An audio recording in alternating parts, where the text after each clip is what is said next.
बांझ जेठानी। अमिता और सुनीता आपस में देवरानी जेठानी होती हैं। शादी के कई साल बाद भी अमिता को कोई औलाद नहीं होती, लेकिन शादी के 1 साल में ही देवरानी सुनीता को एक प्यारा सा बेटा होता है। अरे सुनीता, तू तो सीधी है, क्या सारा दिन अपने बच्चे को उस अमिता की गोद में डाली रहती है? देखती नहीं खुद का बच्चा तो है नहीं। अरे कहीं तेरा बच्चा भी। कैसी बात कर रही है माँ जी, अभी उनकी शादी को भी तो सिर्फ 5 साल ही हुए हैं। कई लोगों को तो 10-10 साल बाद भी बच्चे होते हैं। सास को सुनीता की बात अच्छी नहीं लगती, वो अमिता के पास जाती है। देख अमिता, घर का काम कराकर सुनीता का एक तो छोटा बच्चा, वो बेचारी घर को चिराग भी दे और सारा दिन किचन में खटती रहे, और ऊपर से तू आराम करे। दीदी, खाने में क्या बनाना है दोपहर को? मैं किचन में जा रही हूँ। अरे नहीं, मैं हूँ ना, मैं खाना बना लूंगी। अरे खाना आप बनाएंगी तो मुन्ने को कौन पकड़ेगा? अरे तू पकड़ेगी, मैं पकड़ूंगी। भाई माँ ही तो मुन्ने को पकड़ती है। तू काम करे और ये मुन्ने के नाम पर आराम। अरे नहीं माँ जी, मैं माँ हूँ माना, लेकिन अमिता दीदी का प्यार भी कम नहीं है। सारा दिन भी नहीं खिलाएंगी तो रात को नींद नहीं आएगी इन्हें। अरे तो दूसरे की औलाद तो दूसरे की होती है ना। ला अमिता, मुन्ने को मुझे दे दे। लेकिन जैसे ही मुन्ने को सास गोद में लेना चाहती है, वो उनके पास जाने से इनकार कर देता है। अरे काला जादू कर दिया है इसने, बच्चा किसी के पास आ ही नहीं रहा है। भाई माँ, इसे काला जादू नहीं प्यार कहते हैं, जो दीदी मुन्ने से करती है। अरे हाँ, हम तो दुश्मन है ना इसके, जो ये हमारे पास नहीं आ रहा है। अरे सगी दादी हूँ मैं, पूरी की पूरी कोठी इसी के नाम कर जाऊंगी। अब बोल, अब भी प्यार है क्या इससे? अमिता को सास की बात पर गुस्सा आ जाता है। वैसे भी माँ जी, पूरे घर में यही एक चिराग है, तो आप इसे दे या ना दे, सारा कुछ इसी का है, चाहे वो मेरा भी क्यों ना हो।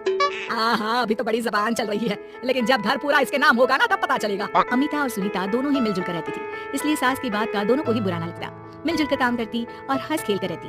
अरे बेटी, तेरी दोनों भाभियों ने तो मुझे साइड कर रखा है। अरे दोनों में इतनी पड़ती है कि मुझे तो डर लग रहा है, कहीं एक दिन ये दोनों मेरी बात मानने से इनकार ही ना कर दे। अरे तो खेल खेलो और दोनों को अलग कर दो, इसमें कौन सा गणित लगाना है माँ? हाँ, ये तो है, चलो देख लेती हूँ मैं। अगले दिन सास धीरे से एक लाल पेन लेकर मुन्ने के बदन में लगा देती है और लोगों को बुलाकर हंगामा करती है। अरे देखो देखो, ये क्या हो रहा है मुन्ने के शरीर में? अरे ये क्या हो गया मेरे बेटे को? मैं अभी इसे लेकर डॉक्टर के पास जा रही हूँ। अरे ना दीदी, परेशान मत हो, मैं तैयार कर देती हूँ और कैब बुला लेती हूँ, बाद में ले जाइए आप इसे। अरे बेटा, तेरा है, वो क्यों ले जाएगी? वैसे भी ये डॉक्टर का नहीं, तांत्रिक का मसला है। किसी ने मुन्ने पर जादू करने की कोशिश की है, जिससे वो मुन्ने को मार ले। सुनीता ये सुनकर रोने लगती है। कौन मेरे मुन्ने को मारने की कोशिश करेगा माँ जी? नहीं, ऐसा कुछ नहीं होगा। सास अमिता की तरफ देखकर कहती है, अरे वही जिसकी खुद की औलाद ना हो। कैसी बात कर रही है माँ जी आप? मैं क्यों मारूंगी अपने ही बच्चे को? वो तो मेरे बेटे जैसा है। अरे बेटे जैसा है, बेटा तो नहीं है ना। वैसे भी मैंने तांत्रिक को फोन कर दिया है। थोड़ी देर में बाहर तांत्रिक आ जाता है। भगवान भगवान भगवान भगवान, बच्चे की जान को खतरा है, खतरा है, खतरा है। इसके ऊपर किसी बांझ औरत ने काला जादू कर रखा है, रखा है, रखा है। लगता नहीं ये बच्चा कभी ठीक नहीं हो पाएगा, पाएगा। नहीं, मेरे बेटे को बचा लीजिए। अमिता दीदी, आप इतना गंदा सोचेंगे मुन्ने के लिए, मैंने सोचा भी नहीं था। अरे कैसी बात कर रही हो सुनीता, मैंने तो मुन्ने को माँ से बढ़कर प्यार किया। ये सोचो भला मैं ऐसा क्यों करूंगी? लेकिन बेटे के प्यार में पागल सुनीता सास के जाल में फंस जाती है। दीदी, आज से आप और मैं अलग हैं, मेरी रसोई अलग, आपकी अलग, और आज के बाद मुन्ने को छूने की क्या देखने की भी कोशिश मत करिएगा। अमिता सुनीता को समझाने की कोशिश करती है, पर कुछ नहीं होता। अगले रोज, ला सुनीता, मैं मुन्ने को नहला कर तैयार कर देती हूँ। नहीं माँ जी, मैं नहला देती हूँ। लेकिन जैसे ही वो मुन्ने को नहलाने लगी, पेन के निशान एक एक करके निकल गए। अरे माँ जी, ये तो किसी ने पेन से निशान बनाए थे, देखिए। जैसे ही मैंने मुन्ने को नहलाया, सारे निकल गए। अरे नहीं बहू, ये तो बाबा का कमाल है कि बच्चे के ऊपर से ये साया धुल गया।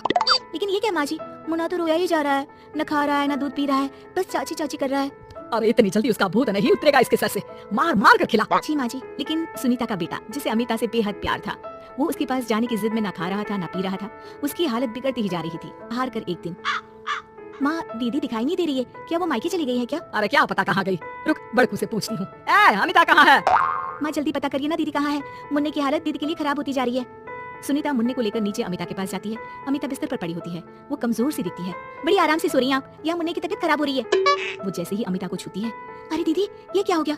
आपकी तबीयत तो काफी खराब है। मुन्ने के बिना मैं नहीं रह सकती सुनीता, मैं उसके बिना नहीं रह सकती। मैं कसम खाकर कहती हूँ, मैंने मुन्ने को मारने की ऐसी कोई कोशिश नहीं की। मैं तो खुद मुन्ने के बिना मर जाऊंगी। मुन्ना आप ही का तो है दीदी, मुझे माफ कर दीजिए। ये पकड़िए अपना बेटा,